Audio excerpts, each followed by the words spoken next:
ये गाना दूसरा है। तो हरे कृष्णा, आज सभी भक्तों का बहुत बहुत स्वागत है। ये गाना दूसरा हरे कृष्णा। है। ये गाना तो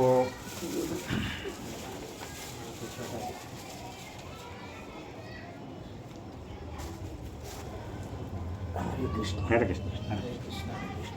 तो आज हम श्री कृष्ण कथा का अध्याय 60 नंबर, हम उसके बारे में चर्चा करेंगे। हम कौन भक्त आज पहली बार नए आए हैं, फर्स्ट टाइम माता जी नए आए हैं। हरे कृष्ण। देशपांडे माता जी। और जो भी भक्त आए, थोड़ा सा मैं बैकग्राउंड बताता हूँ। हम काय के बारे में चर्चा कर रहे हैं माता जी के लिए। तो हम माता जी एक श्री कृष्ण कथा का एक बुक है, हम वो बुक के बारे में कथा हम विस्तार से हर सप्ताह यहाँ पर 15 दिन में एक बार हम कथा करते हैं यहाँ पे। तो जैसे हम देखते हैं कि कोई भी व्यक्ति किसी क्रिकेटर को पसंद करता है या किसी एक्टर को पसंद करता है, तो पहले क्रिकेटर को पसंद करने के लिए उसको क्या करना पड़ता है, उसके बहुत सारे मैच देखना पड़ता है। बराबर है। कोई एक्टर या एक्ट्रेस हमको कभी पसंद आते हैं, या ड्रामा में हम किसी को पसंद करते हैं, तो हम क्या करते हैं, पहले उनके पिक्चर देखते हैं। बराबर है। तो जब तक हमको उनकी कला के बारे में मालूम नहीं है, या जब तक हमको कोई क्रिकेटर का मैच के बारे में मालूम नहीं है, या वो कितने सेंचुरी बनाता है वो मालूम नहीं है, तब तक का क्या होगा, हमको उसके प्रति कोई प्रेम जागृत नहीं होगा। बराबर है।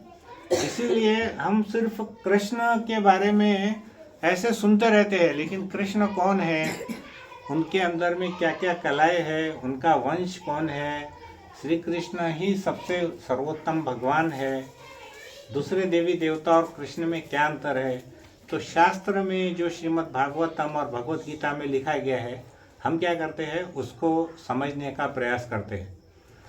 अभी तक क्या हुआ था कि 50 साल पहले तक हमारा जो भी ज्ञान था वो केवल संस्कृत भाषा में ही था, दूसरी भाषाओं में इतना अच्छे से अनुवाद नहीं हुआ था, विशेष करके श्रीमद् भागवतम का और भगवत गीता का भी। भगवत गीता में भी क्या हुआ, लोगों ने क्या किया, अपने अपने मन के अनुसार मनगढ़ंत रूप से भगवत गीता की व्याख्या की, जो कि कभी कभी हमको मिसगाइड करती है। लेकिन यहाँ पर श्रीला प्रभुपाद ने भगवत गीता के बारे में जो भगवान कृष्ण कहना चाहते हैं, जैसी आए तशी, उसको हिंदी में बोलते हैं भगवत गीता यथारूप, मराठी में बोलते हैं भगवत गीता जैसी आए तशी, इंग्लिश में बोलते हैं Bhagavad Gita as it is.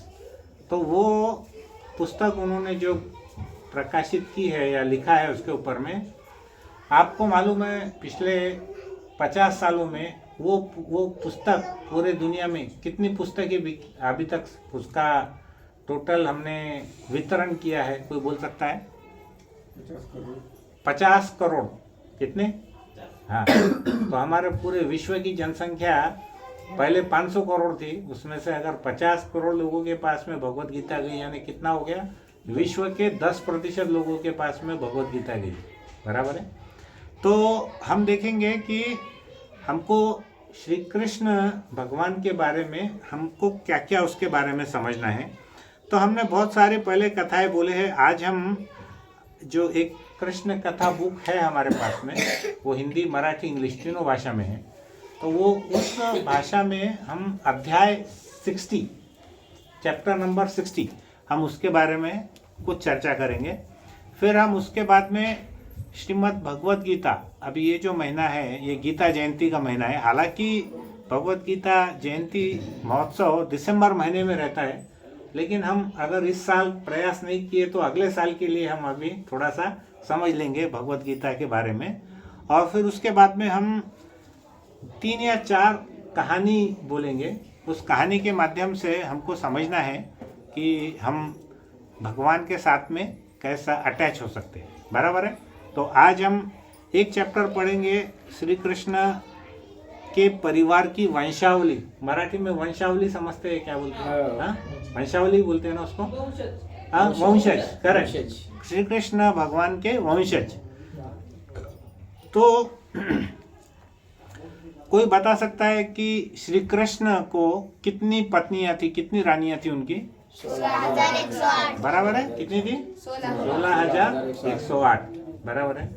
तो उसमें से जो उनकी प्रमुख रानियां थी वो कितनी थी? 8 रानियां थी, प्रमुख रानियां थी, और 16,100 उनकी दूसरी रानियां थी।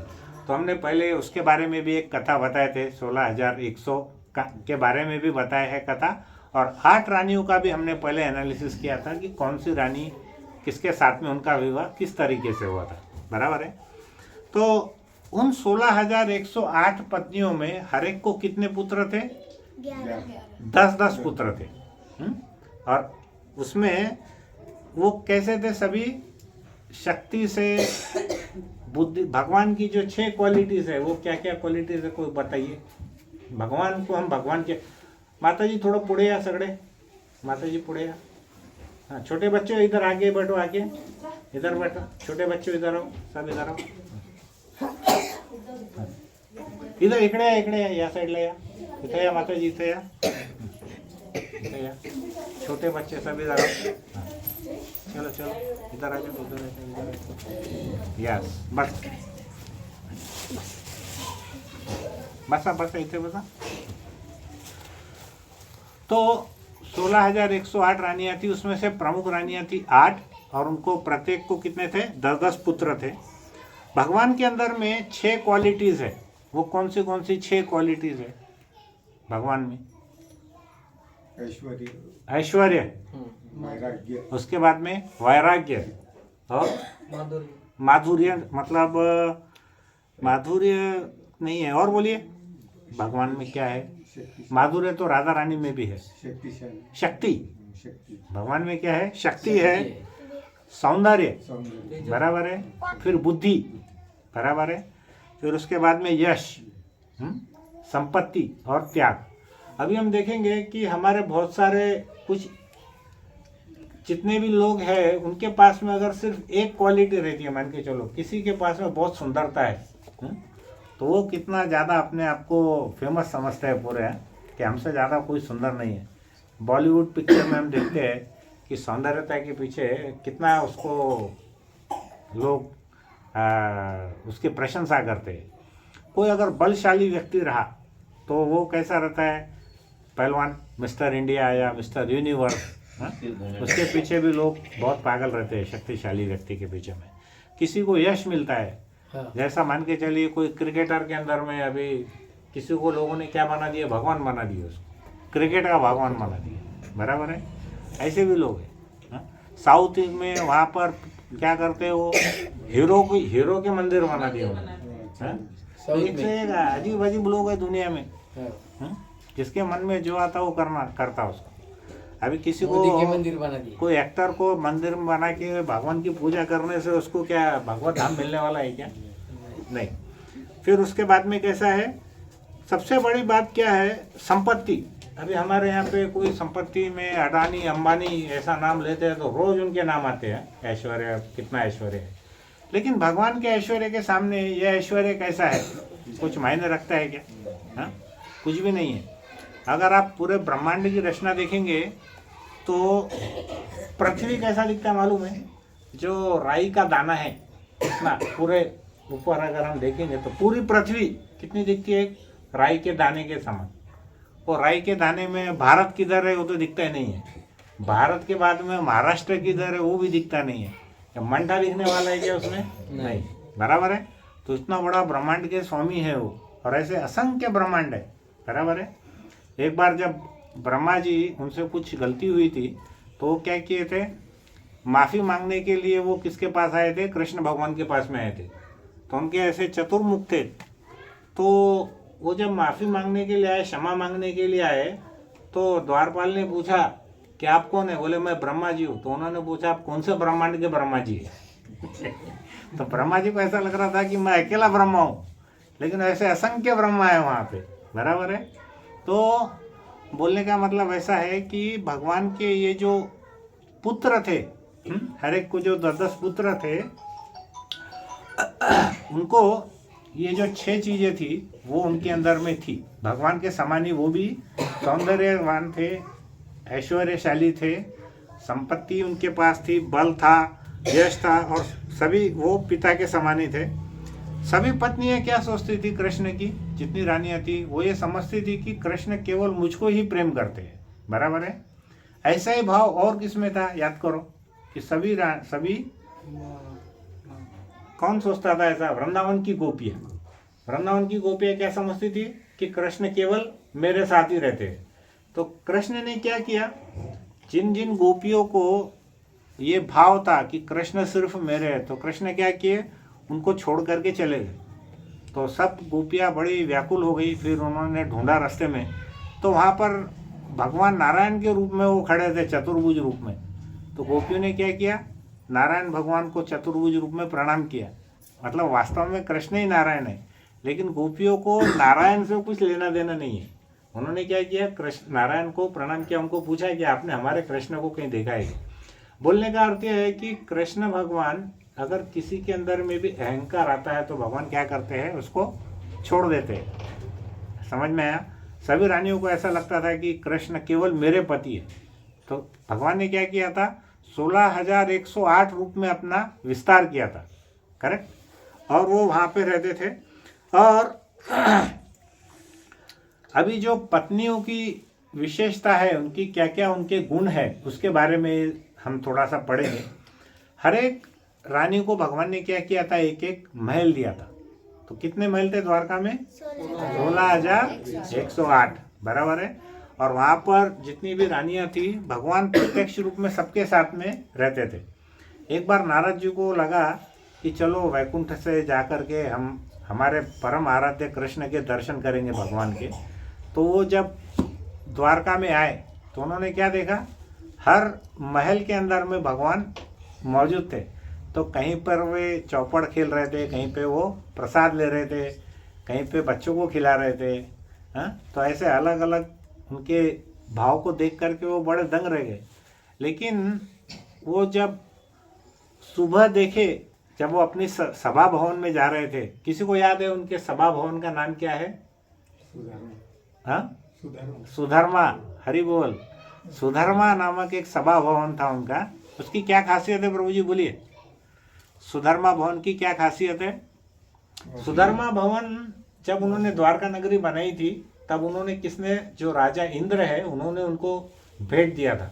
तो सुधर्मा भवन की क्या विशेषता है कि उस भवन के अंदर में किसी भी व्यक्ति को, जो भी उस भवन में बैठता है, उसको भूख नहीं लगती, उसको प्यास नहीं लगती, और उसको बुढ़ापा भी नहीं आता। बराबर है।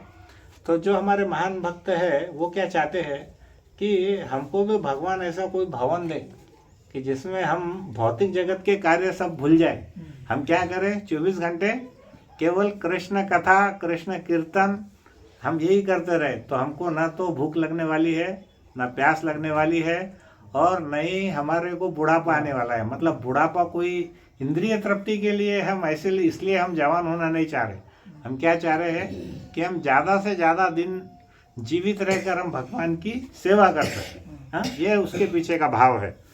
तो क्या हुआ कि भगवान कृष्ण क्या करते थे, उनकी जो पत्नियां थी वो बहुत ही रूपवती थी, सुंदर थी, और वो क्या करती थी, अपने पति को रिझाने का बहुत प्रयास करती थी। लेकिन भगवान कैसे है, स्वयं उनको बोलते हैं आत्माराम। आत्माराम का अर्थ किसी को मालूम है? आत्माराम मतलब जो स्वयं संतुष्ट है अपने आप में, उनको किसी की जरूरत है क्या? भगवान को किसी की जरूरत नहीं है कि नहीं है, बोलिए। हमको उनकी जरूरत है। बराबर है ना? भगवान को किसी की जरूरत नहीं है, वो आत्माराम है। तो वो क्या करते थे कि वो केवल अपने पत्नी के साथ में केवल पुत्र प्राप्ति के लिए ही संबंध रखते थे, अदरवाइज कोई संबंध वो रखते भी नहीं थे।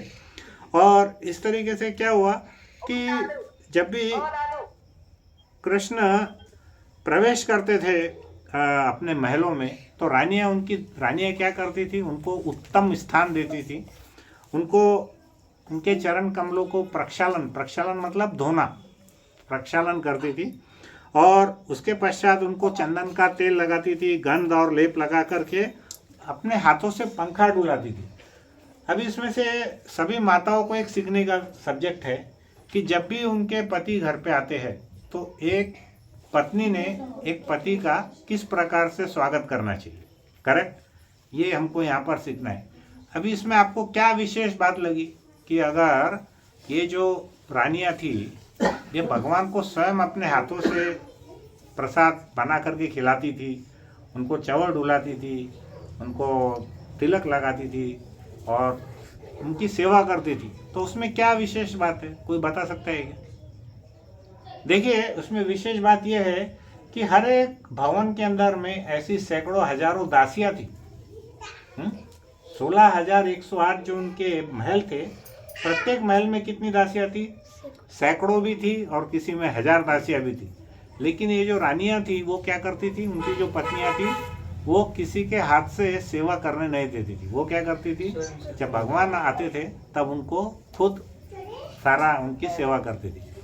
अभी हम देखते हैं कि जब भी मॉडर्न ज़माने में कोई भी पति अगर आता है घर पे तो पत्नी कैसा करती है। बहुत सारे घरों में सुनते हैं हम लोग कि पत्नी ऐसा कहीं तो भी मोबाइल लेकर के आती है, दरवाज़ा खोलती है, मोबाइल पे ही बात करते रहती है।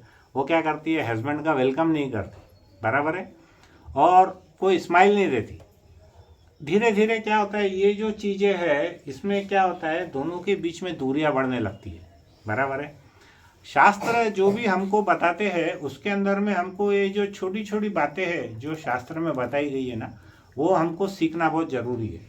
शास्त्र कभी भी ऐसा नहीं बोलते कि आप ये करो, हमको उसमें से सीखना है कि हमको क्या करना चाहिए।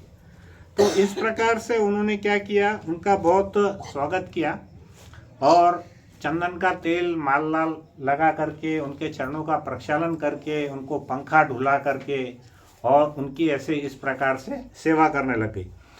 तो अभी यहाँ पर जो प्रमुख रानियाँ हैं, 8 रानियाँ हैं, उसमें से किसी को नाम मालूम है? 8 रानियों में कौन कौन है? बोलो माता जी, बच्चे लोग सबसे होशियार है हमारे यहाँ, बोलो माता। रुक्मिणी, सत्या, लक्ष्मणा, बस दो ही बोलो।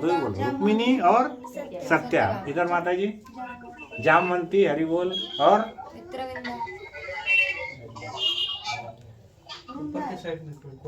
हाँ ना,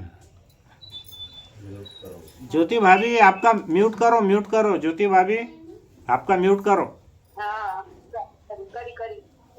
हाँ, तो कौन से उसके अंदर में नाम? रुक्मिणी बोले, सत्या बोले, जामवंती बोले ना आपने, हाँ, और भद्रा, हरि बोल, और लक्ष्मणा, मित्रविंदा, हरि बोल, और कौन रह गया?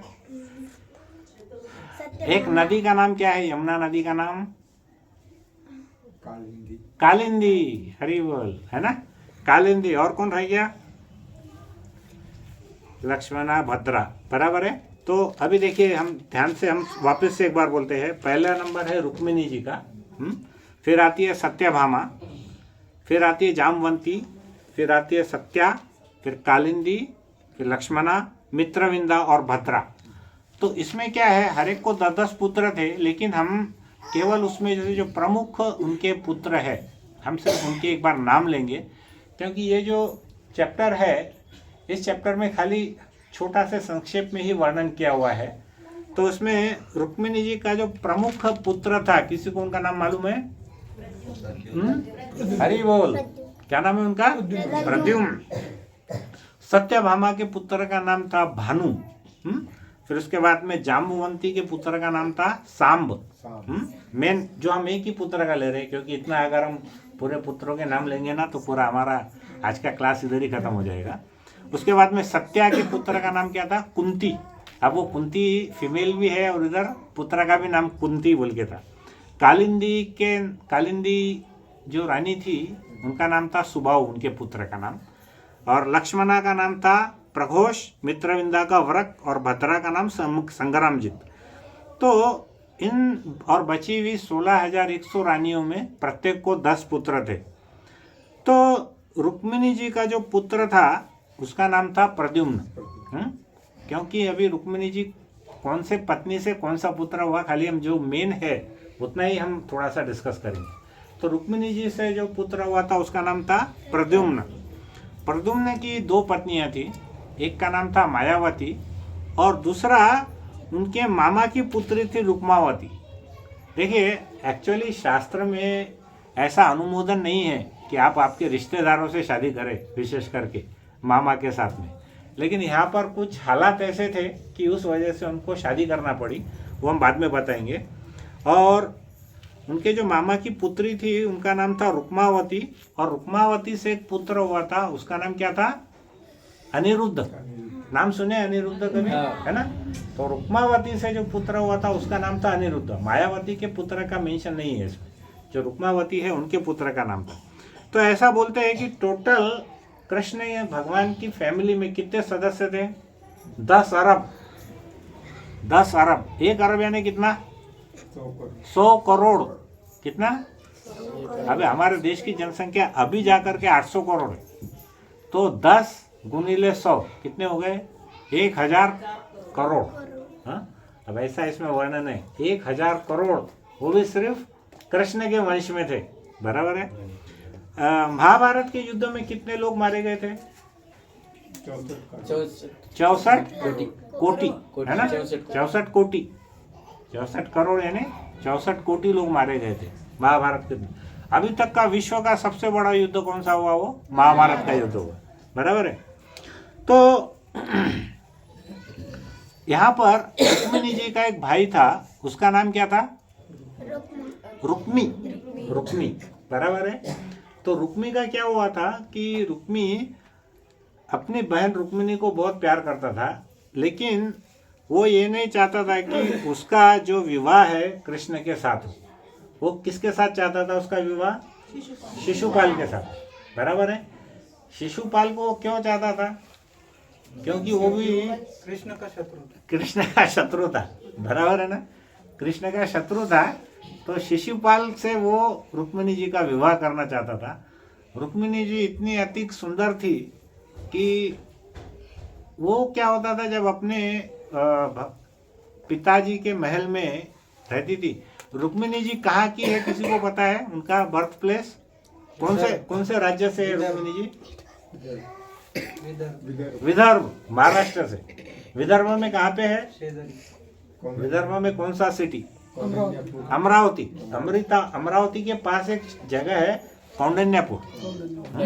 अमरावती से 30 किलोमीटर है शायद वो, उसका नाम है कौंडन्यापुर। तो पहले विदर्भ की जो राजधानी थी वो क्या थी? कौंडन्यापुर हुआ करती थी। तो उन्होंने क्या किया, शिशुपाल ने उसके जितने भी मित्र थे उसके स्वयंवर में सबको उन्होंने बुलाया था। पर वो चाह रहा क्या था कि शिशुपाल से उसका विवाह हो। तो जब रुक्मिणी जी को ये मालूम पड़ा, तो उसके पहले क्या होता था कि उनके राजमहल में नारद मुनि बहुत बार आते थे।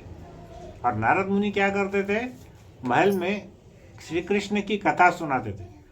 तो नारद मुनि के मुख से जब उन्होंने, रुक्मिणी जी ने कृष्ण की कथा सुनी, तो वो इतनी ज़्यादा उनसे प्रभावित हो गई कि मन ही मन उन्होंने क्या किया, कृष्ण को अपना पति मान लिया।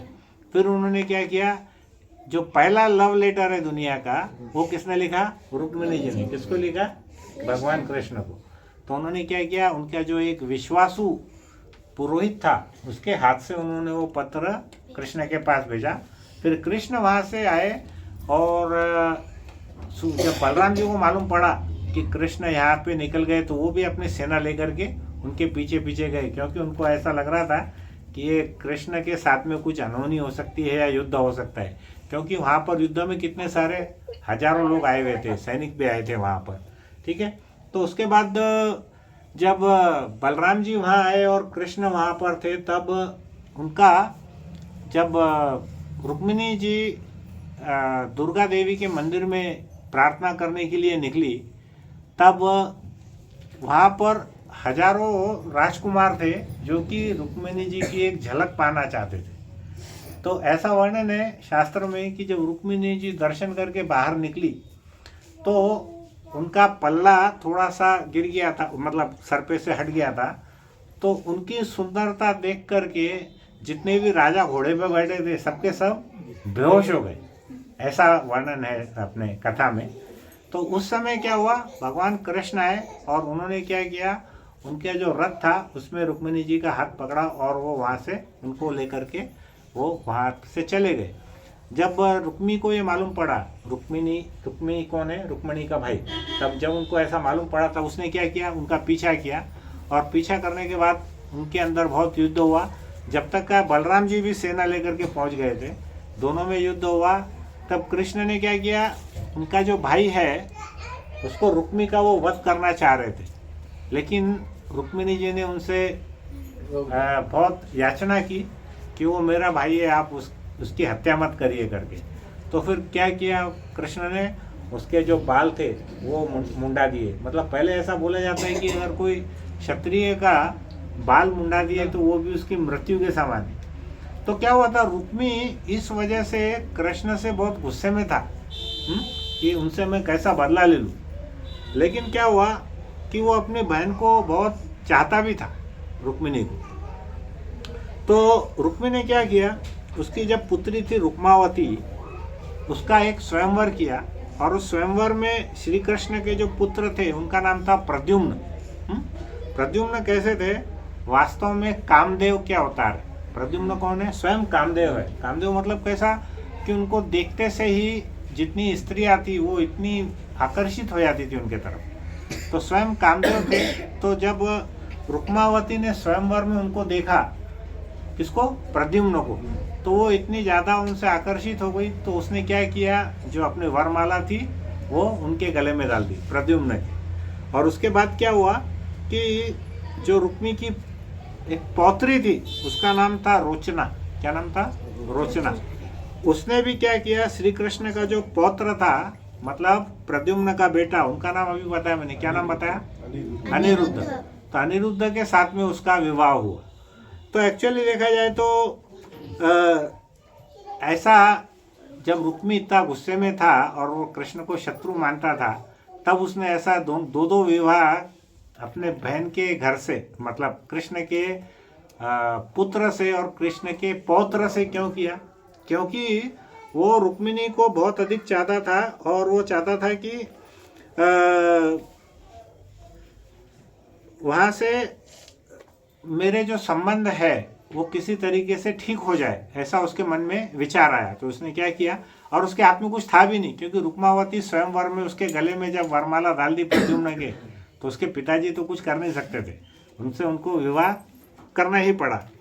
तो इस समय क्या हुआ कि जब अनिरुद्ध और रोचना का विवाह हुआ, मतलब कृष्ण भगवान के कौन, पोते, कौन है, पोते, और उनकी जो पुत्र वधुओं को तो कौन थी, रोचना थी।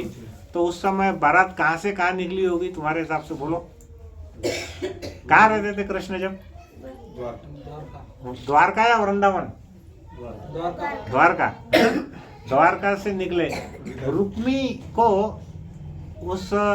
ने एक प्रतिज्ञा की थी कि अगर मैं कृष्ण को नहीं मार सका तो क्या करूँगा, मैं वो जो कौंडिन्य पूरे वो छोड़ दूंगा, त्याग कर दूंगा। अब ऐसी प्रतिज्ञा ली, तो उसके कारण क्या हुआ, उसको एक दूसरे जगह पे रहना पड़ा। उस गांव का नाम था भोजकट। क्या नाम था, भोजकट। तो उसका परिवार कहाँ रहता था, भोजकट में। तो वो जो बारात कहाँ से निकली, द्वारका से, कहाँ पहुंची, भोजकट। समझ में आया बात। तो द्वारका से बारात निकली भोजकट के लिए। तो उसका नेतृत्व कौन कर रहे थे, पितामह मतलब दादाजी कौन है उनके, भगवान कृष्ण, बराबर है। तो भगवान कृष्ण थे, उनके साथ में कौन कौन था, उनके भाई बलराम जी, और उनकी पटरानी रुक्मिणी जी, उनका पुत्र प्रद्युम्न मतलब अनिरुद्ध के पिताजी, और जामवंती एक रानी और थी उनकी पटरानियों में से, और उनका पुत्र साम। इतने बहुत सारे लोग उस यात्रा, मतलब उस क्या बोलेंगे, बारात में थे, है ना, जिसका नेतृत्व स्वयं कृष्ण भगवान कर रहे थे। और बहुत सारे उनके संबंधी परिवार भी थे, और विवाह वैसा शांतिपूर्वक संपन्न भी हुआ।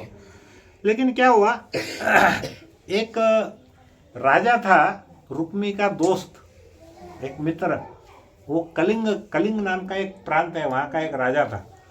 वो क्या किया, वो रुक्मी का मित्र था, और उसने क्या किया, बलराम जी को द्यूत क्रीड़ा समझते हैं ना, ताश मतलब जुआ खेलने के लिए उसने किसको आमंत्रित किया, हाँ। अब इसके पीछे का कोई मतलब बताओ, इस इस प्रसंग में क्या क्या कारण हो सकता है? बलराम जी को क्यों बुलाया उसने? मन भटकाने के लिए बुलाया। और काय के लिए बुलाया? युद्ध में हराने। करेक्ट, हरि बोल। युद्ध में वो हरा नहीं सका ना रुक्मी। अब रुक्मी का जो दोस्त है वो किसका साइड लेने वाला है? वो रुक्मी का। जो कलिंग का राजा है उसने किसका साइड लिया? रुक्मी का। तो उसने जानबूझ के क्या किया? बलराम जी को बुलाया द्यूत क्रीड़ा के लिए। और पहले एक परंपरा थी क्षत्रियों में कि कोई अगर द्यूत क्रीड़ा के लिए बुलाता है तो उसको वो मना नहीं कर सकते, बराबर है। पर उसने बलराम जी को ही क्यों बुलाया? क्योंकि उसको मालूम था कि बलराम जी शतरंज के अच्छे खिलाड़ी नहीं है। तो उसको ऐसा लगा कि शक्ति से तो मैं मार नहीं सका, तो मैं क्या करूँगा, द्यूत क्रीड़ा में उनकी जितनी संपत्ति है वो संपत्ति पूरी हड़प लूँगा। करेक्ट, ऐसा उसके मन में विचार था। और क्षत्रिय क्या करते हैं, कभी भी उसको ना नहीं करते, रिजेक्ट नहीं करते। तो उसके बाद क्या हुआ, उन्होंने पहला राउंड खेला। पहले राउंड में क्या हुआ 100 स्वर्ण मुद्राएं से वो जो द्यूत क्रीड़ा चालू हुई, 100 स्वर्ण मुद्राएं बलराम जी ने लगाई और 100 स्वर्ण मुद्राएं वो कलिंग के राजा ने लगाई। लेकिन पहला जो राउंड था उसमें बलराम जी हार गए। तो कलिंग का राजा बड़ा प्रसन्न हो गया। फिर उसके मन में और लालच आया। उसने क्या बोला कि अभी हम 100 नहीं, अब हम कितनी मुद्राएं से लगाएंगे? 1000 मुद्राओं से लगाएंगे। फिर 1000 स्वर्ण मुद्राओं से जब उन्होंने वो द्यूत क्रीड़ा खेली, उसमें भी कौन जीता? कलिंग का राजा। बलराम जी उसमें हार गए। तीसरी बार फिर वापस उन्होंने लगाया। तब उसके बाद कलिंग का राजा बोला कि देखो अभी छोटे मोटे गेम नहीं है, बड़ा गेम। और कितने? 10,000 स्वर्ण मुद्राओं से उन्होंने वो तीसरा वाला राउंड खेला। और उसमें भी क्या हुआ, बलराम जी हार गए। करेक्ट, तो ऐसा तीनों हार गए। अब क्या हुआ, कलिंग राज को तो लॉटरी लग गई। क्यों? क्योंकि बलराम जी को इंसल्ट करने का मौका मिल गया उसको। तो उसने क्या बोला कि बलराम जी को उसने बोला कि अरे देखो भाई, तुम लोग तो सब ग्वाले हो, गाय चराना तुम्हारा काम है, तुमको खेलना वेलना सही में आता है कि नहीं आता है? तो इससे क्या हो गया, जरा बलराम जी गुस्से में आ गए। बलराम जी ने बोला कि चलो चौथा टाइम है ना, अब वापस से 1000 का गेम। तो उन्होंने कितनी स्वर्ण मुद्रा से लगाई? 1000। लेकिन इस बार कौन जीता? बलराम जी जीत गए। बलराम जी जीतने के बाद में क्या हुआ कि वो जो कलिंग का राजा था और वो रुक्मी था, वो दोनों क्या करने लगे, वो कैसा करते हैं ना हम लोग, अगर चीटिंग करते हैं, बराबर है। चीटिंग को क्या बोलते हैं मराठी में? हाँ, चीटिंग को क्या बोलते हैं? हाँ, फसाना। हाँ नहीं, फसाना नहीं, चीटिंग यानी चीटिंग। ठीक है, चीटिंग करने लगे। तो उससे क्या हो गया कि बलराम जी जरा क्रोधित हो गए कि भाई ऐसा कैसा, अभी हम तो तुम्हारे जो नियम है उसके हिसाब से तुम, जैसे हमारे एक पार्टी बोलती है इलेक्शन के अंदर में, अगर हार गई तो क्या बोलती है? ईवीएम खराब है करके। हाँ, पार्टी बोलती है ना इलेक्ट्रॉनिक वोटिंग मशीन खराब है। जीत गए तो सही है कि नहीं? हाँ, अभी वो बोलना बंद कर दिया वो पार्टी ने, लेकिन हमेशा बोलते रहती थी वो पार्टी। क्या बोलती थी? हर एक की वो ईवीएम खराब है। बहुत साल तक नाटक किए उन्होंने। वैसा ही करने लग गया ये कलिंग का राजा। हारने लग गया तो वो बोलता नहीं मैं जीता, तुम नहीं जीते। तो इस बार बलराम जी जीत गए। फिर उसके बाद क्या हुआ कि अब ये बड़ा फिगर, इतना बड़ा फिगर है कि वो जो डाइजेस्ट नहीं होता। तो बलराम जी ने बोले एक आखिरी दाव खेलेंगे। तो आखिरी दाव उन्होंने खेला। वो कितने स्वर्ण मुद्रा का था? 10 करोड़। कितना? 10 करोड़ स्वर्ण मुद्राओं का उन्होंने दाव लगाया। और इस बार भी कौन जीता? बलराम जी जीत गए। अब बलराम जी जीतने के बाद इतने बड़े दाव के ऊपर तो वो बहुत ज़्यादा नाराज हो गया, कलिंग का राजा भी और रुक्मिणी भी। और उसके बाद क्या हुआ कि वो जब चीटिंग करने लग गए तो पहले बात तो बहुत देर तक उन्होंने ट्राई किया बोलने का बलराम जी ने कि देखो ये मैं जीता हूँ, तुम्हारे युद्ध के नियम, तुम्हारे चौपड़ के नियम के हिसाब से भी मैं ही जीता हूँ। लेकिन इसके बाद क्या हुआ, एक आकाशवाणी भी हुई। आकाशवाणी में क्या हुआ, आकाशवाणी ने में ऐसा बोला कि देखो ये जो दाव है, अब 100 करोड़ का फिगर सुन के उधर देवी देवताओं को भी जरा अपसेट हो गए होंगे कि भाई कुछ आकाशवाणी करो ऊपर से। हाँ, तो उन्होंने आकाशवाणी की कि इसमें युद्ध के नियम से बलराम जी जीते हैं करके। लेकिन क्या हुआ कि रुक्मी ने उस आकाशवाणी को कुछ महत्व नहीं दिया। हमारे लोग क्या करते हैं, जो अपने काम की चीज़ है उसको सुनते हैं, बराबर है, जो हमारे काम की चीज़ नहीं है उसको सुनते ही नहीं। तो उन्होंने क्या किया, और उसने क्या किया, बलराम जी की आलोचना किया और बाद में उनको अपमानित करने लग गया और अपमानित करने लग गया। क्या अपमानित करने लग गया, जो पहले बोला था ना कि आप दोनों भाई गाय चराने में आप अत्यंत कुशल है, लेकिन चौपड़ खेलने और युद्ध क्षेत्र के बारे में आप किस प्रकार कुशल हो सकते हैं। अब देखो, युद्ध क्षेत्र में उसको हरा दिए तो भी उसकी आदत कैसी है, जाती नहीं है। तो वो क्या बोला कि तुम्हारा काम सिर्फ गाय चराने का है, ना तो तुमको चौपड़ खेलना आता, ना तुम्हारे को युद्ध में कुछ तुमको युद्ध कौशल है, ऐसा बोल के बोला। तो बलराम जी तो कैसे है, वो कौन है बलराम जी वास्तव में? शेषनाग। क्या है वो? तुरंत तो गुस्सा हो गए, उनकी आंखें एकदम लाल हो गई। और उन्होंने क्या किया कि उनके पास जो गदा थी वो गदा उठाई और उन्होंने किसके सिर पे मारा, सबसे पहले वो रुक्मी के सिर पे मारा। रुक्मी के सिर पे मारा और एक गदा के अंदर में उसका सर फट गया। अभी देखो, वहाँ पर वो शादी करने के लिए गए, उसके पोती की शादी में वो दादा का सिर इन्होंने मार के उसको फाड़ दिया। अब वो करने के बाद में वो पूरा जो वहाँ पे उसकी मृत्यु हो गई। और उसके बाद में क्या हुआ, जैसे ही रुक्मी के ऊपर में इतना जोर से उसकी आवाज़ सुने तो जितने भी वो राजा वो वहाँ पर जो उपहास कर रहे थे बलराम जी का, वो डर के वहाँ से भागने लग गए। तो बीच में क्या हुआ, ये जो कलिंग राज था वो हंस हंस के बहुत दांत दिखा रहा था बलराम जी को। तब बलराम जी ने क्या किए, उसका पकड़ के गदा उसके मुंह पे ही मारे तो उसका पूरे दांत बाहर आ गए। तो ऐसा करके कलिंग राजा भी वहाँ से भाग गया और रुक्मी की वहाँ पे मृत्यु हो गई। लेकिन शिला प्रभुपाद बोलते हैं कि जो क्षत्रिय लोग थे उनके समाज में ये बातें बहुत सामान्य है। मतलब किसी को मारना, युद्ध कौशल दिखा देना, ये अपने यहाँ हमको लगता है इसी शादी में ऐसी मृत्यु वगैरह तो कितना मतलब हमारे लिए अपशकुन लगता है ना। लेकिन उन्होंने बोला कि ऐसा क्षत्रिय समाज में उस समय में बहुत कॉमन था कि ऐसा कोई बहुत बड़ी बात नहीं थी, ऐसा उन्होंने बोला। फिर उसके बाद क्या हुआ कि सब लोग कृष्ण की तरफ देखने लगे।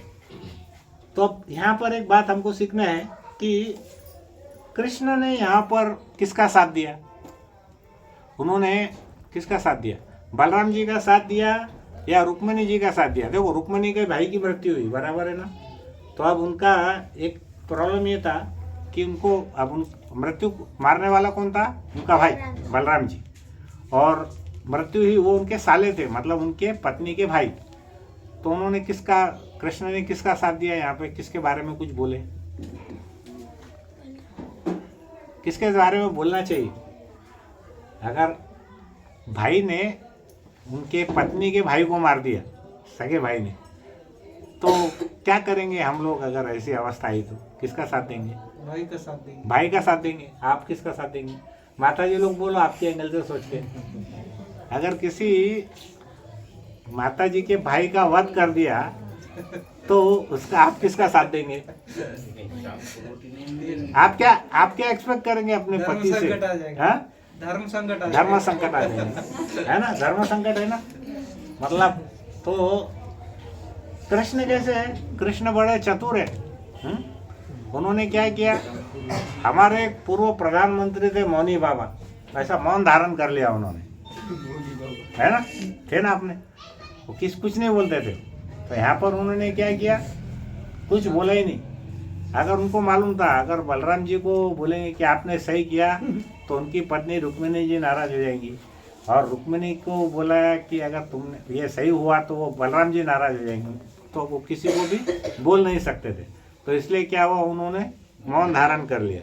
तो इसलिए ये प्रसंग से हमको क्या सीखना चाहिए, डिप्लोमेसी, हमको कैसा रहना है समाज में, परिवार में, बहुत सतर्क रहना है, बहुत होशियार बन के रहना है। ऐसे मुंह में आए वैसे फटफट बोलना नहीं है, करेक्ट। हमको बैलेंस रहना है, किसी को हर्ट नहीं करना। सबसे बड़ी बात क्या है, हमारे जो शब्द है वो एक बार हमारे जबान से निकल गए तो वापस आ सकते हैं क्या? नहीं आ सकते। तो हमको यहाँ पर देखना है कि कृष्ण ने क्या किया, किसी का भी साथ नहीं दिया और उन्होंने क्या किया, वहाँ पे एकदम मौन धारण किया। बराबर है। तो इस प्रकार से वो जो बारात थी वो प्रसन्नतापूर्वक द्वारका चली गई। बराबर है। तो ऐसा ये एक एपिसोड था। हालांकि ये बहुत ज़्यादा महत्वपूर्ण नहीं था, लेकिन हम क्या कर रहे हैं, जितने भी हमारे अध्याय है हम पूरे अध्याय कवर कर रहे हैं उसके अंदर। ठीक है।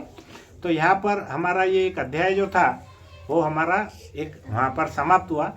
थोड़ा सा हम अभी गीता जयंती के बारे में बोलेंगे कि भगवत गीता का क्या महत्व है। ठीक है। हालांकि गीता जयंती ऑलरेडी दिसंबर में रहती है, पिछले एकादशी को गीता जयंती थी। कोई बता सकता है गीता जयंती का महत्व क्या है बेसिक?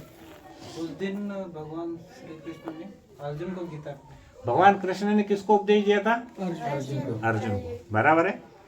तो उस समय पिछली एकादशी का नाम याद है किसी को? मोक्षदा एकादशी है ना।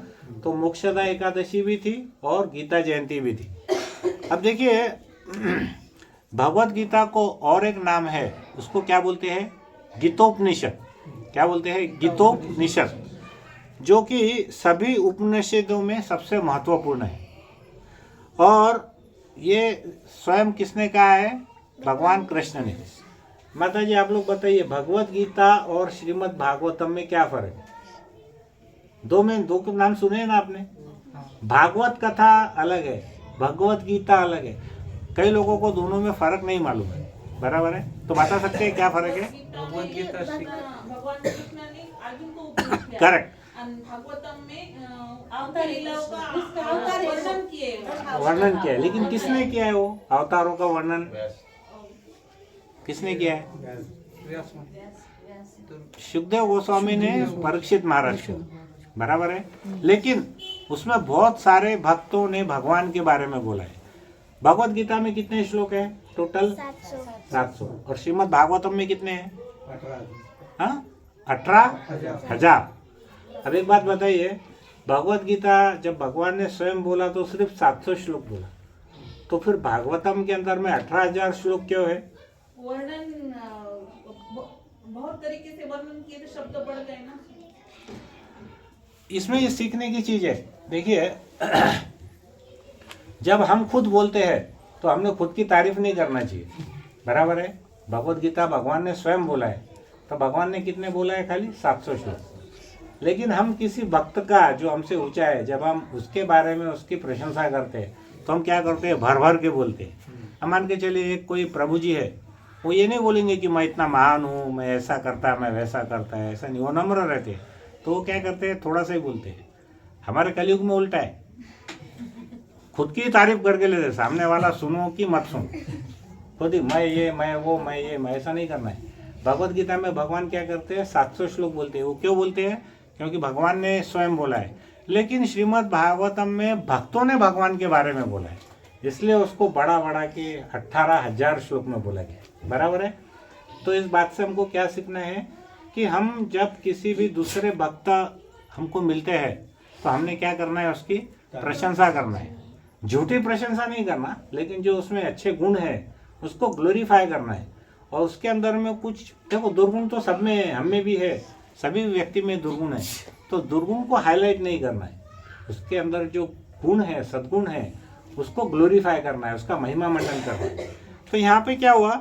भगवान ने क्या किया? भगवत गीता के बारे में ऐसा बोला है भगवान ने कि अगर कोई भगवत गीता का ध्यानपूर्वक निरंतर पठन करता है तो वह वैदिक साहित्य की सारी शिक्षाएं प्राप्त करता है। अभी हम क्या करते हैं? जब स्कूल में जाते हैं, कॉलेज में जाते हैं, physics, chemistry, biology, mathematics, history, geography हम सब सीखते हैं। बराबर है। त्रिकोण, चतुर्कोण, षटकोण सब सीखते हैं, लेकिन जिंदगी में जीने का दृष्टिकोण नहीं मालूम। बराबर है ना। सभी प्रकार के कोण मालूम है हमको, त्रिकोण, चौकोण, लेकिन जो हमको जीना कैसा है उसका दृष्टिकोण हमको नहीं मालूम है। तो ये दृष्टिकोण हमको कौन सिखाता है? भगवत गीता। दृष्टिकोण कौन सिखाता है हमको? भगवत गीता सिखाती है। अब देखिए कलयुग के अंदर में हम यज्ञ कर सकते हैं क्या? नहीं। तपस्या कर सकते हैं क्या? दान कर करके कितना करने वाले हैं? लिमिटेड है सबके, है ना, वो भी ज़्यादा नहीं कर सकते, क्योंकि ये सब चीज़ें असंभव है। लेकिन यदि कोई भगवत गीता का पठन करता है तो उससे क्या होता है? भगवान तुरंत प्रसन्न हो जाते हैं। पहले देखेंगे हम सतयुग में क्या करते थे, लोग तपस्या करते थे। फिर त्रेता युग में क्या हुआ? लोग मंदिर में जा करके नहीं, उसके बाद यज्ञ हवन करते थे। अभी यज्ञ हवन की सामग्री है कि हमारे पास नहीं है। उसके बाद में कौन सा युग आया? द्वापर युग। द्वापर युग में क्या करते थे लोग? मंदिर के अर्चे विग्रह में जाकर के पूजा करते थे, बराबर है। अभी हमको टाइम नहीं है अर्चे विग्रह में जाने का, मंदिर में। फिर इसलिए क्या हुआ? चौथा युग अभी जो आया, कलयुग आया। तो इसमें चैतन्य महाप्रभु ने और भगवान ने क्या बोला है इसमें? हरेर नाम एव केवलम कलेव नास्ते नास्तेव गतिर अन्यथा। मतलब हमको कलयुग के अंदर में केवल एक ही चीज है, वो क्या है? नाम संकीर्तन यज्ञ। उसके सामने संकीर्तन यज्ञ है। मतलब संकीर्तन मतलब संग में कीर्तन करना। संकीर्तन का क्या मतलब है? संग में कीर्तन करना। तो क्या है हमारा कीर्तन? हरे कृष्णा कृष्णा कृष्णा हरे हरे, हरे राम राम राम हरे हरे। तो भगवत गीता कैसा है? चाहे हमारे यहाँ पे कोई शुभ प्रसंग हो या अशुभ प्रसंग हो, हमको भगवत गीता का पाठन करना चाहिए। किसी बच्चे का जन्म हो या किसी की मृत्यु हो या कोई श्राद्ध हो, तो क्या करते हैं हम? भगवत गीता का पठन करते हैं। तो ऐसा बोलते हैं कि जो भी मृत्यु के समय अगर भगवत गीता सुनता है और सुनाता है तो उसके सारे पाप नष्ट हो जाते हैं। तो सोचो मरने के बाद में भी अगर उसके पाप नष्ट होते हैं भगवत गीता से, तो फिर जो जिंदा अवस्था में अगर भगवत गीता पढ़ता है तो फिर उसके बारे में कहना ही क्या है। तो भगवत गीता क्या है? उसको प्रतिदिन हम पूरे समर्पण के साथ अगर सिर्फ 2 अध्याय रोज के पढ़ेंगे, देखिए इसमें क्या क्या पुण्य है जो शास्त्र बोल रहे हैं, मैं नहीं बोल रहा हूँ। भगवत गीता में शास्त्रों में क्या लिखा हुआ है, बराबर है। ऐसा बोला जाता है कि अगर कोई व्यक्ति 2 अध्याय रोज के पढ़ता है, कितने अध्याय? 2 अध्याय। टोटल अध्याय कितने हैं? 18, है ना। 2 अध्याय में अगर हम कोई रोज पढ़ता है तो उसको क्या होता है? उसको इंद्र के लोक में 1 कल्प के बराबर उसको जीवन मिलता है। इंद्र का लोक मतलब स्वर्ग में 1 कल्प कितना है मालूम है? 43 करोड़ 20 लाख वर्ष। कितना है? 43 करोड़ 20 लाख वर्ष तक वो स्वर्ग में रहता है अगर कोई 2 अध्याय पढ़ता है तो रोज का। लेकिन अगर वो नहीं कर सकते हैं, केवल 1 ही अध्याय रोज का पढ़ता है, तो शास्त्र बोलते हैं कि वो रुद्र लोक में रह सकता है। उसके बाद में यदि कोई प्रतिदिन 10 श्लोक, 5 श्लोक, 7 श्लोक, 3 श्लोक या कम से कम अगर 1 श्लोक भी पढ़ता है रोज का भगवत गीता का, तो उससे क्या होता है? चंद्रलोक में वो 10,000 वर्ष तक रहता है, जहाँ पर बहुत ही महान योगी और तपस्वी रहते हैं। ऐसा शास्त्रों में वर्णन है। तो हम यहाँ देखेंगे कि हम क्या करते हैं, जाने अनजाने में बहुत सारे पाप करते हैं। क्या क्या पाप करते हैं हम लोग जाने अनजाने में? चींटी को मारना गलती से, दास को मारना, हाँ, मच्छर को मारना, और क्या क्या करते हैं? हमारी वाणी से हम बहुत सारे हम क्या कर हर्ट करते हैं, पाप पूर्ण कृत्य करते हैं। और हमारे बिहेवियर से, बर्ताव से भी करते हैं, बराबर है। और हमारे गलत खाने के कारण पाप करते हैं। फिर क्या करते हैं? इंद्रियों के कारण भी हम पाप पूर्ण कृत्य करते रहते हैं। किंतु यदि हम भगवत गीता की शरण लेते हैं तो कृष्ण हमको क्या विश्वास दिलाते हैं? वो बोलते हैं सर्वधर्मान्य परित्यज्य मामेकम शरणम व्रज। सभी धर्मों का त्याग करके क्या करो? तुम मेरी शरण में आओ। अहम त्वम सर्व पापेभ्यो मोक्षयिष्यामि मा शुचः। वो बोलते हैं कि शुच है यानी डर, तो तुम निडर होकर के मेरी शरण लो, मैं तुम्हारे जितने भी पाप है उस पाप से तुम्हारी मुक्ति दिला दूंगा, ऐसा भगवान बोलते हैं। तो हमको भगवत गीता अगर कोई रेगुलरली पढ़ता है तो उसका क्या क्या फल होता है? अगर हमको कोई श्राप देता है, श्राप बोले तो अभी तो कोई इतने महान व्यक्ति नहीं है, हमारे आज के कलयुग की भाषा में बद्दुआ बोल सकते हैं उसको, बराबर है। श्राप देने को उतने सामने वाले की भी महानता होनी चाहिए श्राप देने को, है ना। इतने कोई महान है नहीं, लेकिन बद्दुआ तो लगती है ना। हम बोलते हैं नज़र लग गई, श्राप लग गया, या फिर किसी ने काला जादू किया। तो ये जितने भी प्रकार है, ये क्या होता है, अगर कोई भगवत गीता पढ़ता है तो उसको ये सब चीज़ों का प्रभाव नहीं पड़ता, उसको तीनों तापों से मुक्ति मिलती है। 3 ताप कौन से है? रजोगुण, तमोगुण, नहीं, ताप नहीं है, वो गुण है। ताप नहीं, आदि दैविक, आदि भौतिक और आध्यात्मिक, ये तीनों तापों से मिलती है। फिर मैं हमेशा बोलता हूँ कि भगवत गीता का जब लोग उपवास करते हैं तो क्या होता है, जब भी किसी की मृत्यु होती है तो पंडित जी कौन सा उपवास बोलते हैं? एकादशी का बोलते हैं। गणेश जी का, शंकर जी का, कोई देवी का कोई उपवास आज तक सुने हैं क्या कभी? नहीं। क्या फ़र्क है इसमें दोनों में? क्यों नहीं बोलते शंकर जी का उपवास करो, गणेश जी का उपवास करो? एकादशी किसके लिए है? हाँ, मोक्ष पाने के लिए। और मतलब एकादशी से क्या होता है, हमारा ये लोग सुधरता ही है, हमारा परलोक भी सुधरता ही है। तो उसको हम कौन सी पॉलिसी बोलते हैं? LIC की पॉलिसी, जिंदगी के साथ भी जिंदगी के बाद भी। उन्होंने क्या किया, ये जो चीज़ है ना भगवत गीता से चुराई हुई है उन्होंने, LIC के लोगों ने। हाँ, लोग बहुत पॉलिसी खरीदने लग गए ये सुनने के बाद में। तो फिर हमको प्रतिदिन क्या करना चाहिए, एक श्लोक कम से कम रोज पढ़ना चाहिए भगवत गीता का। देखिए ये कैसा रहता है, हम एक कहावत है कि what ever is poisonous at the beginning is nectarean at the end, and what ever is nectarean at the beginning is poisonous at the end. जो शुरू में हमको जहर के समान लगता है, अंत में वो अमृतमय हो जाता है, और जो शुरू में हमको अमृतमय लगता है, बाद में वो जहर के समान लग जाता है।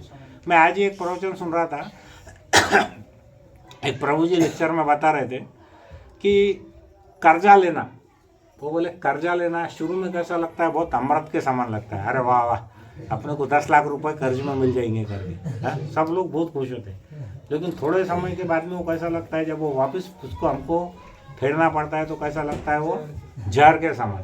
अरे बाप रे, इतना ब्याज ले रहे हैं, इतना वो ले रहे हैं। आपको मालूम है, होम लोन अगर लेते हैं हम 15 साल का, तो शुरू के 8 साल में वो जितना पैसा भरते हैं हम, उसका 70% पोर्शन खाली ब्याज में जाता है। कितना? 75%। 75% पैसा काय में जाता है, खाली ब्याज में जाता है, और 25% वो हमारे को मुद्दल में से कम करते हैं। तो फिर बाद में शुरू में सब लोगों को लगता है अरे वाह वाह, आज हमारे को 50 लाख का लोन मिल गया, बहुत खुश हो जाता है वो। लेकिन बाद में कैसा है, वो जहर के समान है। वैसे हम देखेंगे इंद्रिय तृप्ति कुछ भी करो, हाँ, कोई मांसाहार करता है, कोई नशा करता है, कोई व्यभिचार करता है, वो कैसा शुरू में कैसा लगता है, अमृत के समान, लेकिन बाद में उसका असर कैसा होता है, जहर के समान। बराबर है। तो हमारे पास ये जो श्लोक है, वो श्लोक कौन सा, किसके मुख से सुनना चाहिए? जो गुरु शिष्य परंपरा में लोग आ रहे हैं। ऐसा कोई भी व्यक्ति अपने आप को साधु बोल करके या कुछ भी मन गणंत उसका अनुवाद करके तुमको समझाएगा ना, तो हमारी मति क्या होने वाली है, भ्रष्ट होने वाली है। प्रभुपाद हमेशा बोलते हैं कि जो दूध है, हा? दूध कैसा है, हमारे शरीर के लिए बहुत ही पोषक है, लेकिन किसी सर्प ने उस दूध को स्पर्श कर लिया तो कैसा होता है, जहरीला होता है। बराबर है। तो उससे हमारा पोषण होने वाला है कि हमारी मृत्यु होने वाली है। वैसे ही जो गुरु शिष्य परंपरा में जो भक्त है, अगर उनके मुख से हम नहीं सुनेंगे तो क्या होने वाला है, वो जो दूध जैसा भगवत गीता है, उनके मुख से निकलने के बाद उसका काम जहर के जैसा होने वाला है।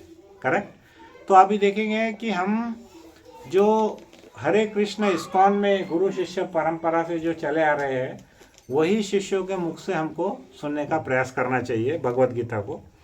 और हम क्या करते हैं, आज प्रतिज्ञा करते हैं कि हम क्या करेंगे, भगवत गीता दूसरों में वितरण भी करेंगे, खुद के पास भी रखेंगे, और कम से कम हम क्या करेंगे, एक श्लोक रोज का हम उसको अध्ययन करेंगे। और अभी देखिए YouTube के अंदर में इतने सारे बड़े बड़े प्रभु जी है इस्कॉन के, है ना, वो सभी भाषाओं में बोलते हैं, हिंदी, मराठी, इंग्लिश। तो हम उनके लेक्चर को सुन सकते हैं, और हमको अगर कोई भगवत गीता नहीं समझ में आ गई, कोई श्लोक नहीं समझ आ गया, तो हम उसको आराम से उसको समझ भी सकते हैं और सुन भी सकते हैं। तो यहाँ पर हम गीता जयंती के बारे में हमने थोड़ी सी बात की है। अब देखिए, इसमें छोटी सी एक मैं कहानी थोड़ा सा बताना चाहता हूँ। इसमें एक कहानी के माध्यम से हम देखेंगे कि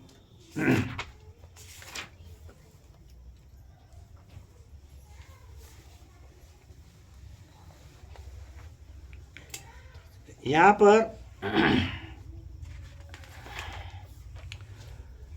भक्त कभी भी क्या करना चाहिए, उन्होंने दिखावा नहीं करना चाहिए। कृष्ण भक्त ने कैसा रहना चाहिए, सिंपल साधारण रहना चाहिए। जितनी हमारी ज़रूरत है उतना ही हमको यूज़ करना चाहिए, ज़्यादा दिखावा नहीं करना चाहिए। उसके ऊपर एक छोटी सी कहानी हम बोलेंगे कि दिखावा हमने कैसा, मतलब ईमानदारी, honesty is the best policy. ईमानदारी सबसे बेस्ट पॉलिसी है। तो एक बार क्या होता है, एक राजा रहता है, राजा के कोई पुत्र नहीं रहता, कोई औलाद नहीं रहती। तो वो क्या करता है, वहाँ पर पूरे राज्य में घोषणा करता है कि जितने भी जवान जो लोग हैं वहाँ पे, युवा है, वो सभी को वो बुलाता है कि हमारे राज्य में आओ, जो भी रहा के मेरा उत्तराधिकारी बनना चाहते हैं, फ्यूचर के राजा बनना चाहते हैं। तो वो क्या करता है, ऐसा जब घोषणा करता है तो वहाँ पर हजारों नवयुवक आते हैं कि हम भी राजा बन सकते हैं करके।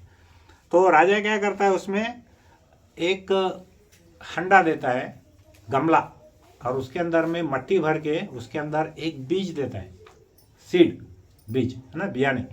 तो वो बीज देता है और बीज दे करके वो क्या करता है, जितने भी लोग आते हैं उन सबको वो डिस्ट्रीब्यूट करता है और उनको बोलता है कि ये जो मैंने गमला आपको दिया, इसके अंदर एक बीज है। जो व्यक्ति जो भी इसके अंदर में इसका अच्छी तरह से देखभाल करेगा और जिसके ज़्यादा फूल आएंगे, जिसमें से ज़्यादा सुगंध आएगी, उसको मैं क्या करूँगा, यहाँ का राजा बना दूँगा।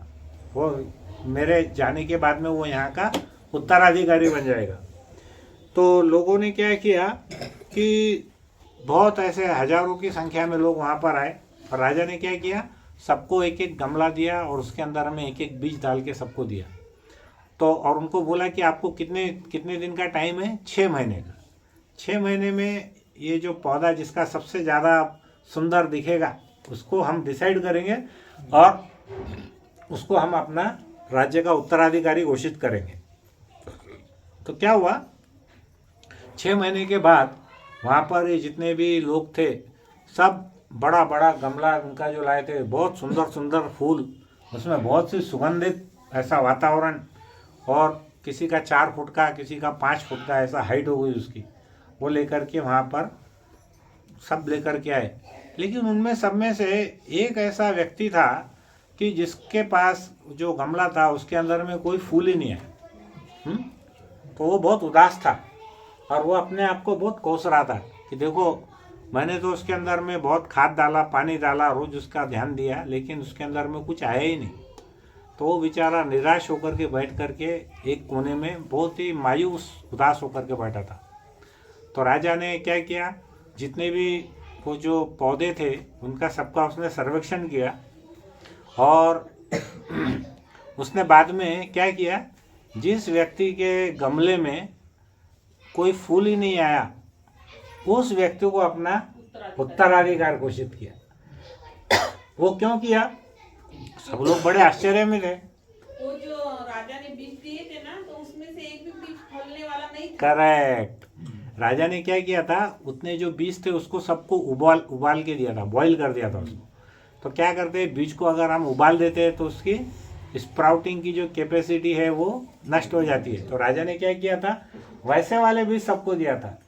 तो फिर दुनिया कैसी पाखंडी है, देखो वो हमको देखना है यहाँ पे। हाँ, वो सोच रहा है कि अरे इसका झाड़ तो 2 फुट का है, मेरा 2.5 फुट का है। दूसरा वाला आया, वो बोला अरे देखो 3 फुट का है। फिर वो बोला देखो मेरे इसमें इतने सारे वो फूल आ गए और इतनी सारी सुगंध आ गई, इतने सारे कलर आ गए। तो वो क्या करते हैं, जितने भी लोग थे ये सब लोग क्या थे, धूर्त थे, कनिंग थे, है ना। जब राजा ने बीज दिया उन्होंने क्या किया, वो बीज निकाल दिया और कहीं से दूसरा बीज ला करके उसमें डाल दिया। करेक्ट। तो राजा ने क्या किया, उसको उत्तराधिकारी घोषित किया और फिर उन्होंने बोला कि ये जो भी ऐसा कार्य करता है वो बहुत ही घृणित कार्य है। तो हमको इससे क्या सीखने का मिलता है कि हमको यहाँ पर बिल्कुल भी दिखावा नहीं करना चाहिए, हमको ईमानदारी से हमारा कार्य करना चाहिए। बराबर है, honesty is the best policy. बराबर है। अब यहाँ पे हम देखेंगे कि पिछली कथा में जैसे कलिंगराज कलिंगराज भी क्या कर रहा था, वो दिखावा कर रहा था। वो समझ रहा था कि मेरे से ज़्यादा होशियार कोई नहीं है। बराबर है। उसका परिणाम क्या हुआ, अब मेरे को ये बताओ, जब रुक्मी, उससे भी ज़्यादा दिखावा रुक्मी ने किया। रुक्मी तो वास्तव में हार गया था कृष्ण से, उसके बालों का मुंडन भी कर दिए थे, लेकिन वो क्या समझ रहा था कि मैं अभी भी बहुत ही एक्सपर्ट हूँ काय में, युद्ध कौशल में और चौपड़ खेलने में। तो भगवान ने क्या कि उसकी जितनी भी हिकड़ी थी वो सब उतार दी। करेक्ट। तो वो जो भी दिखावा करता है ना, तो क्या करते हैं, भगवान उसका जो घमंड है वो नष्ट कर देते हैं। तो यहाँ पर हम देखते हैं कि भगवान क्या करते हैं, वो तुम्हारा यहाँ पर रिजल्ट नहीं देखते, तुमने क्या रिजल्ट लाए वो नहीं देखते। वो ये देखते हैं कि आपने सिंसियरली कितना हार्ड वर्क किया है उसके पीछे। मतलब अभी मान के चलिए कोई भक्त है, बहुत दिनों से भगवत गीता या श्रीमद् भागवतम का श्रवण करता है, सुनता है, उसका रियलाइजेशन अगर नहीं भी बढ़ता, उसके बाद ऐसा भी हो सकता है कि कोई नया भक्त आता है, वो उससे आगे निकल जाता है। बराबर है। तो बाकी भक्तों को क्या लगता है, पुराने भक्तों को, यार देखो ये तो नया है, हमसे भी आगे निकल गया। लेकिन कृष्ण क्या करते हैं, उसका जो रिजल्ट है, उसका जो फल है वो नहीं देखते। वो ये देखते हैं कि हमने प्रयास कितना किया है, किसने कितना प्रयास किया है। तो जैसे हम भगवत गीता है, भगवत गीता अगर मान के चलिए कोई 100 पुस्तक वितरित करता है और किसी ने अगर एक भी की, लेकिन बहुत मुश्किल से की, तो फल ज़्यादा किसको मिलने वाला है, जिसने एक पुस्तक का वितरण किया। बराबर है। तो हम क्या करना है, हमारी कैपेसिटी से ज़्यादा हमने श्रीमद् भगवत गीता पढ़ना भी चाहिए और उसका श्रीमद् भगवत गीता का हमने वितरण भी करना चाहिए। बराबर है। तो धर्म रक्षिता रक्षिते, मतलब अगर हम धर्म की रक्षा करेंगे तो धर्म हमारी रक्षा करेगा। अगर हम धर्म की रक्षा नहीं करेंगे तो धर्म भी हमारी रक्षा करने वाला नहीं है। तो सभी माताओं ने विशेष करके भगवान की भक्ति में रहना बहुत जरूरी है। अगर हम भक्ति में नहीं रहेंगे तो दूसरा कोई व्यक्ति घुस के हमारा धर्म छीन लेगा और वो हमारे बच्चों को वो वाला धर्म देने वाला है कि नहीं है। आप देखिए कि दूसरे रिलीजन के लोग बराबर अपने धर्मों को मानते हैं। बराबर है। कोई व्यक्ति शुक्रवार को नमाज पढ़ते हैं मुस्लिम कम्युनिटी में, क्रिश्चियन लोग संडे को करते हैं, लेकिन हमारे हिंदू लोग क्या करते हैं मालूम ही नहीं है। कितने लोगों को यही नहीं मालूम कि हमारा धार्मिक ग्रंथ कौन सा है। बराबर है। तो अभी हमने क्या करना है, जब तक हमको स्वयं को कुछ ज्ञान नहीं रहेगा तो हम बच्चों को ज्ञान आगे नहीं दे सकते हैं। बराबर है। मैं कई बार ये बात बताया कि प्रत्येक माता को लगता है कि मेरा पुत्र शिवाजी महाराज बनना, लेकिन जब तक माताएं जीजा माता नहीं बनेंगी तो शिवाजी महाराज कैसे बनने वाला है, पैदा होने वाला है क्या? ऐसा कोई बटन है क्या, ऐसा दबा दिए शिवाजी महाराज भाग, हाँ ऐसा होने वाला है क्या प्रभु जी? तो इसके लिए क्या करना पड़ेगा, हमको हमारा समर्पण करना पड़ेगा, हमको उसके अंदर में उतनी मेहनत करनी पड़ेगी, हमको उसके अंदर में हमारा जितना भी ध्यान है हमको उसके अंदर में हमारे इसके ऊपर में केंद्रित करना पड़ेगा। और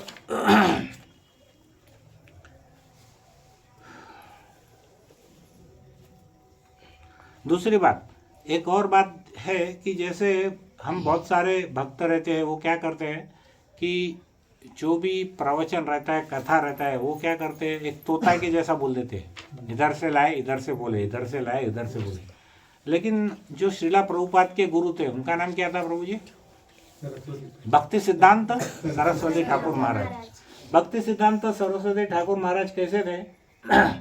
पूरे भारत में सिर्फ 2 रोल्स रॉयस गाड़ी थी उस समय। रोल्स रॉयस गाड़ी कितने की है अभी, किसी को मालूम है?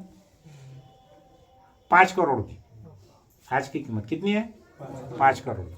तो पूरे भारत में जब हम अंग्रेजों के गुलाम थे उस समय सिर्फ 2 रोल्स रॉयस गाड़ी थी। एक थी कलकत्ता के गवर्नर के पास और दूसरी गाड़ी थी भक्ति सिद्धांत सरस्वती ठाकुर के पास। उनकी इंग्लिश इतनी हैवी थी कि अंग्रेजों को डिक्शनरी लेके बैठना पड़ता था, वो ऐसे उनके लेक्चर रहते थे। तो ऐसी भक्ति सिद्धांत सरस्वती ठाकुर महाराज बोलते हैं कि हमको कोई भी डिवोशनल सर्विस है, भक्ति की सेवा देते हैं, तो जो प्रवचनकार रहता है उसने क्या करना चाहिए, बहुत ध्यान से प्रवचन सुन करके उसको डाइजेस्ट करना है, पहले उसको पचाना है। ऐसा नहीं है इधर से बोल दिए इधर से फेंक दिए तो उसका इफेक्ट आने वाला नहीं है। पहले उसको खुद को समझ करके पचाना पड़ेगा, पचाने के बाद में फिर दूसरों को उसको बोलना चाहिए। तो वैसे ही हमको क्या करना है, भक्ति की जितनी भी चीज़ें हम सुनते हैं उसको हमको घर पे जाके रात में सोने के पहले 5 मिनट 10 मिनट उस पर चिंतन करना है कि आज हमने आज के लेक्चर में क्या सुने।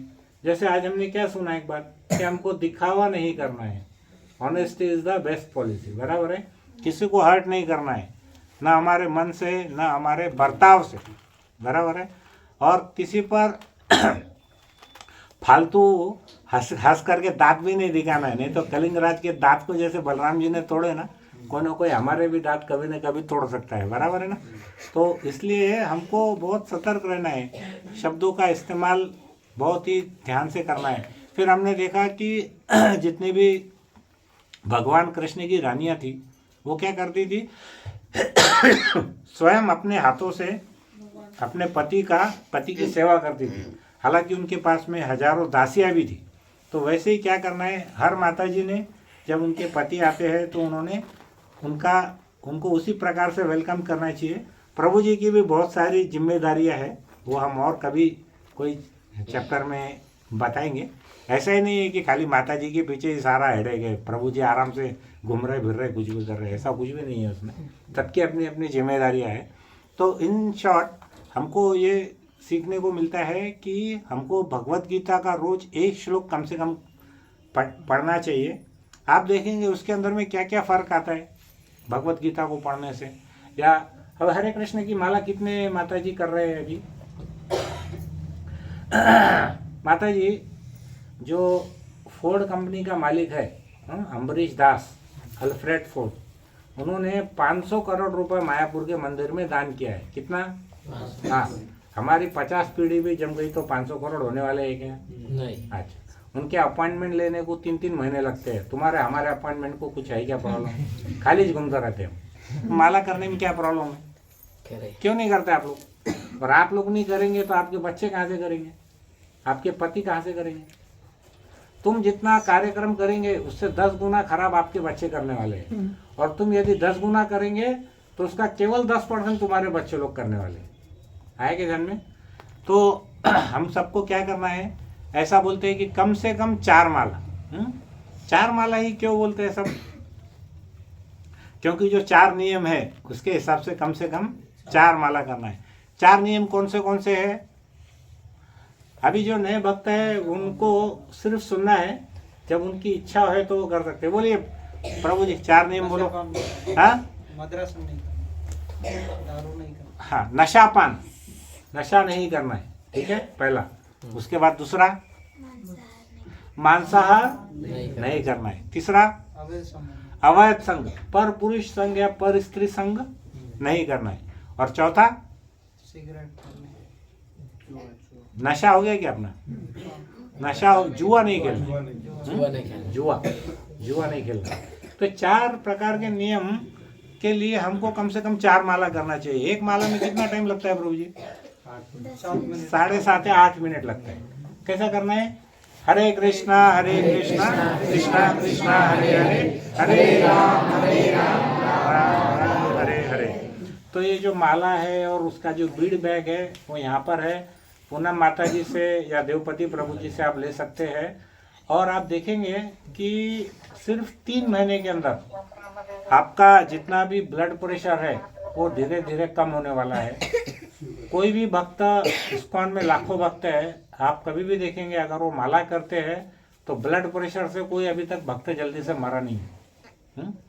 तो हमारा जो एंगर है, गुस्सा है, वो कम होता है। हमारे अंदर में पेशेंस बढ़ता है, हमारे को सहन शक्ति उसके अंदर में बढ़ती है। हम चिड़चिड़ नहीं करते।